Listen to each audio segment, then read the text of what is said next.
Welcome back sa aking YouTube channel. Para sa mga first time ng panonood, please click mo na yan, Jeremy's TV, Manila. Anyway guys, wala nang bayad o libre lang, tulong mo na lang din sa kapwa mo. Alright, thank you very much po. So topic natin yung for today's reflection.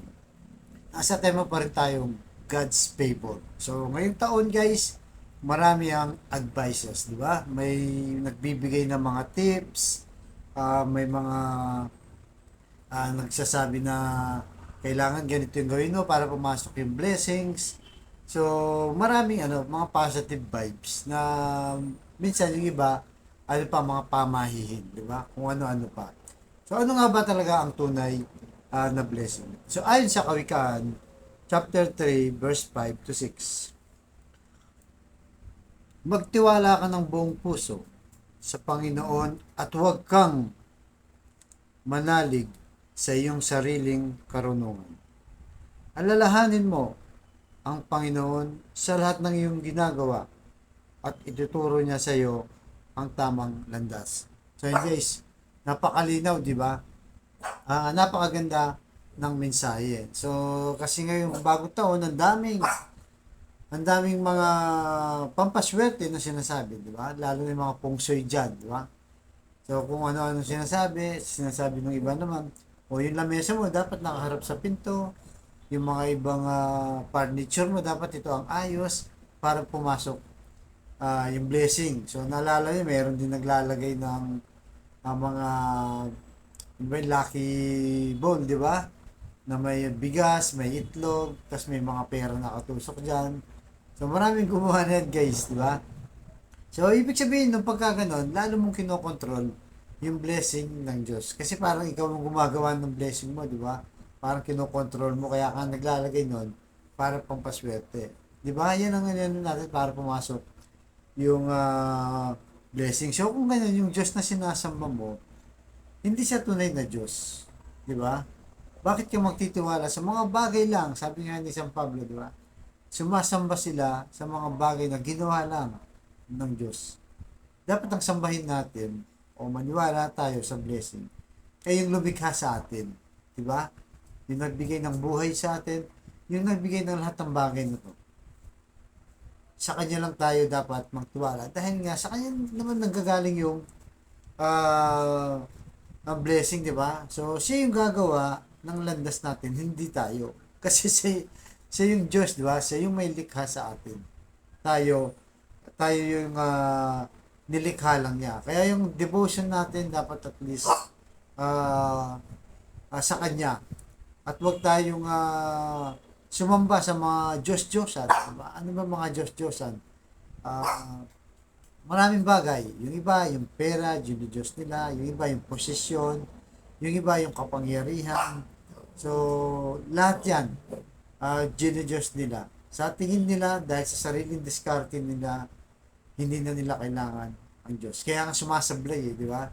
Yung iba naman, dahil mayaman na, iniisip nila na kaya ng lahat ng kontrolin yung lahat ng bagay. Di ba? Dahil nga mayaman nga eh. So, iniisip mo, lahat nababayaran ng pera. Di ba? Pero hindi lang naman yan sa usapin ng pera na, na kung ikaw ay uh, blessed, sabi nga, di ba? Ang blessing kasi guys, totoo yun, yung pera, isa yun sa mga blessing kasi yung pera, ginagamit natin, di ba? So, talagang blessed ka pag mayroon kang pera. Pero, bukod doon, kung wala ka naman maraming pera at marami naman yun sa atin, yung payapa lang yung pamilya mo, isang napakalaking blessing na yun. Yung walang may sakit sa pamilya mo, napakalaking blessing na yun. Yung pagkagising mo, nagising ka pa guys, napakalaking blessing na. 'Di ba? So mga itong bagay na to na simple lang pero napaka-importante. 'Di ba? Meron kasing mayayaman pero yung mga pamilya nila nagkakagulo-gulo, minsan nagkakademandahan pa dahil sa mga kayamanan nila. So yun po naging dahilan para mag-away ang pamilya minsan. 'Di ba? So hindi ko sinasabi na masama ang yumaman, hindi. Mas maganda siguro kung mayaman na, maganda pa yung relasyon ng pamilya, payapa at walang masyadong problema. So yan po ang ating dapat na ilagay sa ating puso isipan, yung tiwala sa Diyos. So marami sa atin dito guys na alam naman natin na guilty at lahat tayo hindi naman perpekto, di ba? Yung tiwala natin sa Diyos gusto natin 100%.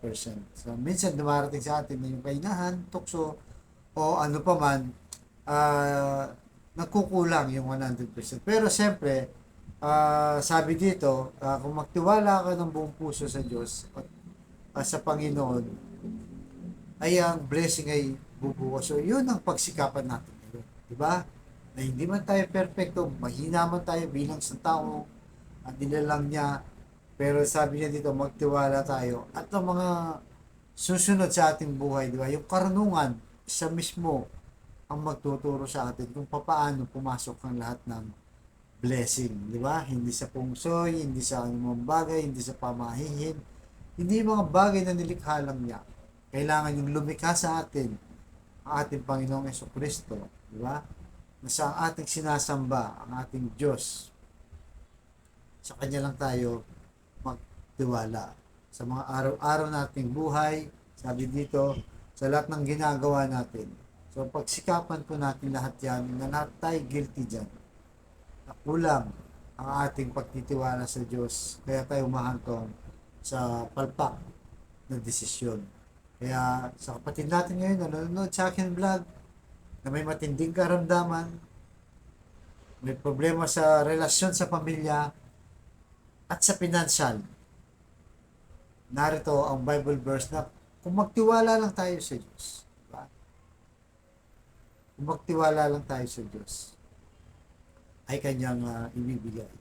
So type mo na lang, Lord, i-bless niyo po ang kapatid namin ngayon na nanonood sa aking vlog na may matinding karamdaman. Stage 4 cancer na, Lord. Bedridden na. At may tanig na rin sa buhay. Ganon din po yung may mga karamdamang pinapahirapan nito sa kanyang katawan. Ipuhin niyo po yung mapagpalang kamay, haplusin niyo po, Lord. Yakapin niyo po. Tanggalin niyo po ang kanyang karamdaman para sa kanyang pamilya. Ganon din po sa mga relasyong nagkawatak-watak, nagkasira-sira dahil hindi pagkakamahal. Pagbigkis-bigkisin niyo po muli ang kanilang pamilya. Ganon din po sa financial, Lord, na kailangan namin na. Lalong-lalo na, Lord, yung mga kapatid namin walang-wala. Ultimong pambili ng ulam, ng bigas, ng masahe, pambaon ng mga bata, pambili ng gamot, pambayad sa upa, bayad, kung ano pa man, Lord.